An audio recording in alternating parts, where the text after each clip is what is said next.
just before we kind of get into the next fight, the last fight against Usman, I mean, how did it feel to kind of prove everyone wrong? He was getting a bit of, publicity before it being Usman's younger brother. How did that feel for you personally? It was fine. Like I knew he was, coming out of a big camp. So, um, you know, luckily when bigger camps like that, you can kind of expect certain things. There wasn't a whole bunch that I could, or my team could look up as far as his fights. You only had a couple of them that was posted online for us, obviously, to get tape and do our research like how you're supposed to. But other than that, I felt fine. Like he was an up and coming name. Good opportunity for me to go out and show that I'm the guy that's supposed to be competing here on this stage. So. Okay, thank you. And just to follow up on that, in terms of this weekend now, both of you guys, you love a finish. Do you have anything in store for us? Do you see it going the distance, or what's your thoughts on the fight? My goal is always to finish the fight as soon as I can. But Denis is a veteran of the sport. He fought in 2019. He lost to the champ right at the end. And I know he's a good tactician too. He's going to try to pick his shots. He's going to try to throw a lot of punches and put me in a bad position. My job is to go out there and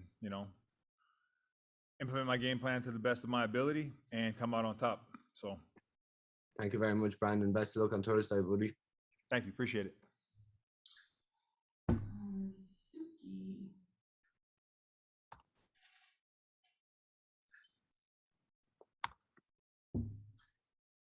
Suki, are you with us?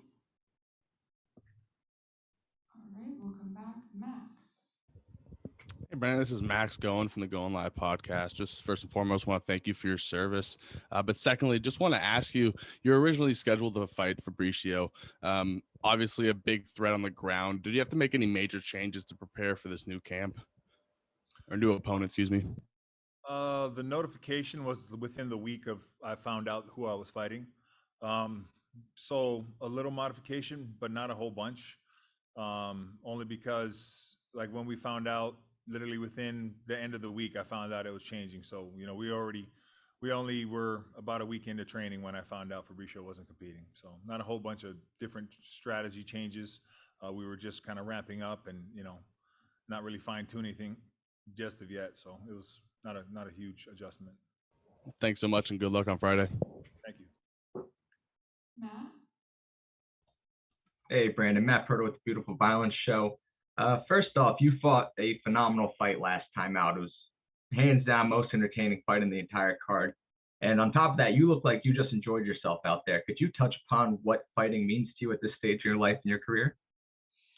Oh, absolutely. I definitely had a good time. It was good to be back into, the octagon or the cage, get out there and compete against a bunch of these, high caliber heavyweights. Yeah, where I'm at in my career, this is just a big opportunity. Proves that all the hard work and training that we put in, me and my camp, me and my team, has paid off. And luckily, Ray and his team has noticed and gave me the opportunity, along with my management team, Sucker Punch and Brian and his team, putting me on this platform to give me the opportunity to showcase my skill set. So I'm just grateful, really. Thanks for the response. Hopefully we get an NFT of you at some point. Not a problem. Nicholas. Brandon, Nico Suarez here. Your time in the Army always gets brought up because it's a big part of your career, but how did they help you kind of adapt and overcome the instability that comes with MMA with, last minute changes in opponents and all the craziness that can happen in MMA? Definitely I lean on my training in the military. And when I go into a fight, the consistency, the repetition, the drilling, all that stuff comes with, being a soldier on a day-to-day, building a routine, following up, having different, strategies, different courses of actions, and having the ability to adapt is a big one. We talk about that a lot, only because, Mike Tyson said it the best, everybody's got a plan to get punched in the face. So you got to have the ability to change your plan when things aren't going your way, and, just kind of overcome the hard part of fighting, which is when you're not winning the entire fight. So. Okay. Thank you very much. Thank you. Tanai. Hey Brandon, this is Tanai from MMA Island. How are you doing? I'm doing fine. Thank you for asking. This is obviously your second bubble experience with the PFL. How has it been and how has it affected your preparations for fights? Not a like the first time was a little different. Obviously, a little longer quarantine, a little longer in the bubble, but overall, it's been good. I brought, for them to allow as many people as they do into the bubble, as far as your team, for you to be able to train, um, effectively, is always good. So I brought two of my main guys. More would always be better as far as training partners, but working on specificity is always good, and that's always the goal. So. Um, they run a professional show.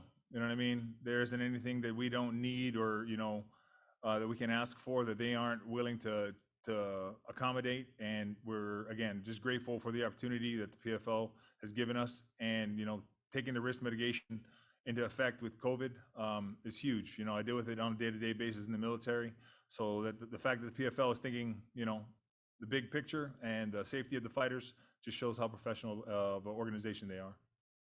Thank you, Brandon. Good luck on Friday. Thank you. Tariq. Hey, Brandon, this is Tariq from the Havoc Hour. So, the PFL is all about stories, with their season format and everything like that. Obviously, we talked about in the last fight, the story was more about Usman, being the big name, and you were kind of the other guy in the equation. But now you're number third in the rankings, and you're essentially just fighting to maintain your standings and get into the playoffs. Talk to me about how it feels now to kind of have that favorable position going into this week. For us, it doesn't really change. The end goal is always being the champ. So we take each fight one at a time. The guy they put in front of me is the guy who we trained for. And then if there's changes to that, then we adjust. Being third in the ranking is great because, don't have to worry about as much pressure of trying to, get those early points, which is super interesting as far as, the MMA game. Normally, you're not worried about a point scale. But with a season and, you have a few fights ahead of you, it's not like a normal MMA environment where you're fighting, from contract to contract. This one gives you the opportunity to know that you're going to fight a few times, showcase your skills, whether you have a good day or a bad day, and continue to move on based on how not just you but your opponents perform. So, Thanks a lot, man. Good luck this week. thank you very much. Dylan. Hey there, Brandon. Appreciate you making some time. Appreciate it. Thank you for having me. I was just curious because with the last two fights there, you had a pretty pronounced gap between the fights, almost 3.5 years. Obviously didn't reflect in the fluidity of the performance, but I'm more so just wondering how you're feeling heading into this one with just a much more quicker, succinct kind of turnaround. I feel really good, actually. Normally in between fights, I kind of put on more weight than I probably should. But that goes with, living life, I guess. And so having a quick turnaround kept me very routine, kept me, disciplined to what we're training for, and just more focused and more comfortable, just because, I kind of knew stepping back into the bubble, what the I guess the surrounding area was going to be like. So Thanks for the insights, man. Appreciate the time. thank you so much. Alex, Cage Side Press. Hey, Brandon, this is Alex from K-Side Press. So you have a 100% finish rate, and your opponent has only lost via knockout or submission. Is your plan to finish your opponent? Yeah, my plan is always to try to finish my opponent. How I implement that, throughout the fight, goes on how he adjusts, because it's a chess match from second to second. A lot of times people think you're going to go out there and your game plan is to knock him out. Well, perfect world, absolutely.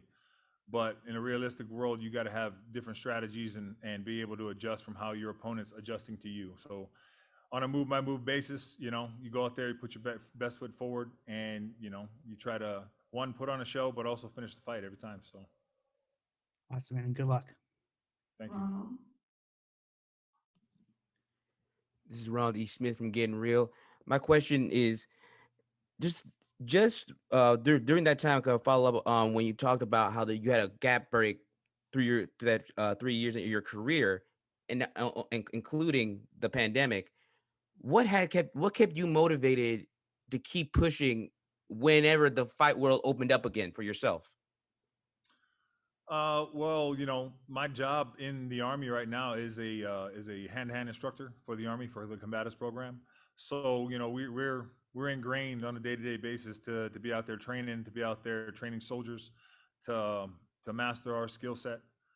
So it's not like I'm removed from like going to the gym or going out and training with other dudes. That's an everyday thing for us.